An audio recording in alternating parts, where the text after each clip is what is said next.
Football Weekly Wrap-Up, Week 5. Y'all know how we get it in, so let's get it in. Topping off the top 5 ball games of the weekend, so let's get right to it. Oh, before we start, I'm going to say this. There's nothing better than college football. So in my Bernie Mac Players Club voice, nothing. Let's get right to it.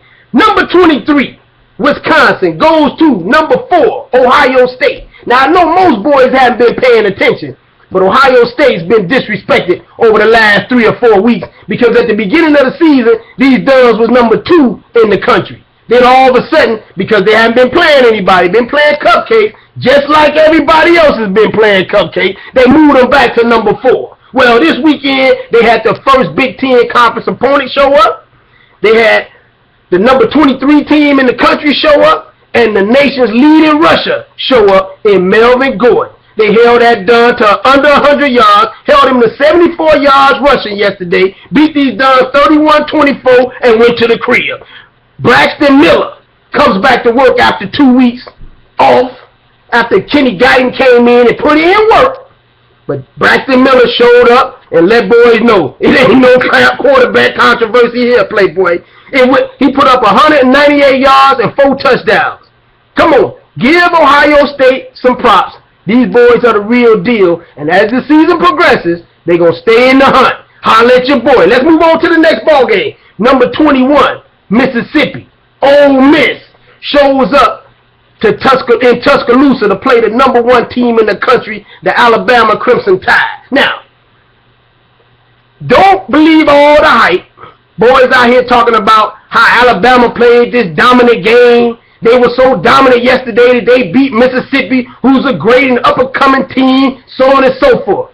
Alabama did what Alabama was supposed to do against some duns from Ole Miss. Ole Miss is Ole Miss. Don't believe the hype. They number 21. They was 3-0 starting, but they haven't played anybody, bruh. They played Doug Vandy, Southeast Missouri State, and no tackling Texas. I know everybody been talking about the recruiting classes and how Mississippi is turning the corner. Mississippi is Mississippi, bruh. They're the same dog Rebels. I don't care what they change the name to. They're the same dumb ones that can't win a ball game. They're the same dumb ones that living on Archie Manning's history and Eli Manning. The only 2 duns that you can think of that went to Mississippi. They are still Mississippi. And look, in a couple of years, somebody's going to come in, open up the curtain like they did in The Wizard of Oz, and shake the money bag. Because these boys aren't the real deal, and we saw that yesterday. Now, Alabama needs to get their act together because they didn't play a dominant game. Hey, it was Mississippi. You supposed to beat them. You supposed to put up more than 25 points against Mississippi. Holla at your boy. Let's move on to the next ball game. Number 8, Florida State shows up to Boston College. Now, I want everybody to remember this name. Famous Jameis. Famous Jameis Winston needs to go ahead right now, book his flight to New York, because this boy will be a finalist for the Heisman Trophy. Went in there yesterday, put up 330 yards, 4 touchdowns.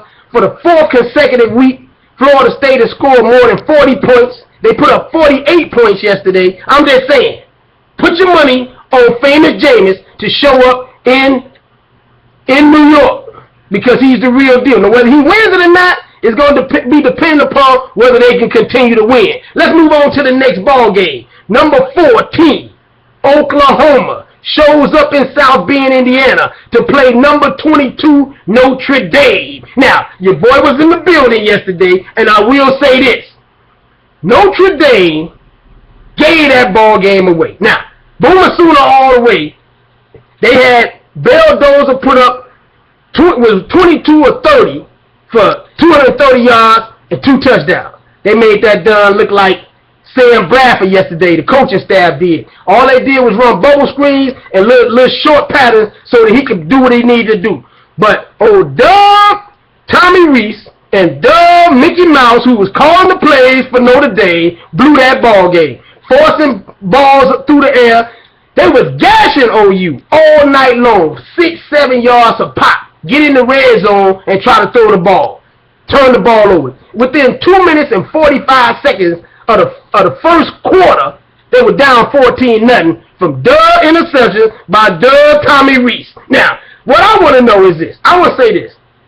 What they feeding the leprechaun at Notre Dame, bro? I mean, normally you see the leprechaun out there turning flips after touchdown. This Doug was out there doing the running man. What is up with the Notre Dame leprechaun, bro? I mean, put him on a Jenny Craig or do something with him, bro. I was disappointed. I came in there to see the leprechaun turn flips. Now, also, I can't understand how a school has the money that Notre Dame has. They have no jumbotron, so you can't see any instant replay. Therefore, you got fans up there that are uneducated and don't know the rules. All night long, you hear fans complaining about calls because they can't see it on the jumbotron. How in the world are you the most tradition-rich program and probably one of the richest programs in the country, and you don't have a jumbotron in the building? Duh! Now, let's move on to the next ball game. The classic from yesterday. Number 6, LSU, goes to number 9, Georgia, and plays in Sanford Stadium between the hedges.